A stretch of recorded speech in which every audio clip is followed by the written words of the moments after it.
Hello everyone. सो आज हम बात करने वाले हैं हमारी रिसेंट जो एयर इंडिया फ्लाइट का क्रैश हुआ था ना, उसका ब्लैक बॉक्स जो होता है उसका डेटा इंडिया रिट्रीव नहीं कर पा रहा है।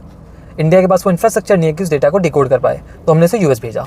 पहला सवाल आता है कि ब्लैक बॉक्स क्या होता है। तो ब्लैक बॉक्स में होते हैं दो तरह के डिवाइस। पहला होता है आपका फ्लाइट डेटा रिकॉर्डर, जिसमें कि फ्लाइट के 1000+ पैरामीटर्स रिकॉर्ड होते हैं, और दूसरा होता है कॉकपिट वॉइस रिकॉर्डर, जिसमें कॉकपिट की जितने भी पायलट्स के बीच में कॉन्वर्सेशन हो रही है, आपका जो भी अलार्म्स का साउंड आ रहा है, जो एनी अदर मिसलेनियस साउंड, वो रिकॉर्ड होता है। तो होता क्या है ना, जब भी कोई हमारे क्रैश होते हैं तो ये ब्लैक बॉक्स क्या करता है कि ये ना, इसके डिपेंड करता है इसके डेटा रिकॉर्डिंग के लिए कि कितना डैमेज हुआ है। अगर ये कम डैमेज है, कई बार पानी में फ्लाइट गिरती है, कई बार जल जाता है यहाँ पे क्रैश होने के बाद, तो अगर वो ज़्यादा डैमेज है ना, तो वो इंडिया वाले नहीं कर सकते, बिकॉज उसके लिए लगता है आपका डिकोडिंग पावर चाहिए, आपके पास टूल्स चाहिए, वो एक्सपर्टीज़ चाहिए। तो इंडिया के पास मिनिमल डैमेज के लिए तो है, पर जो हाई डैमेज होता है, जब ब्लैक बॉक्स आपके जब एकदम बर्न हो जाए, एकदम डैमेज हो जाए, तो वो ऐसा नहीं है कि प्लग इन करा डेटा सारे रिट्रीव हो जाए, ऐसा नहीं होता। उसमें डिकोडिंग पावर लगती है, तो उसके लिए उन्होंने यूएसए भेजा, बिकॉज यूएसए में एक्सपर्टीज़ है इस चीज़ की।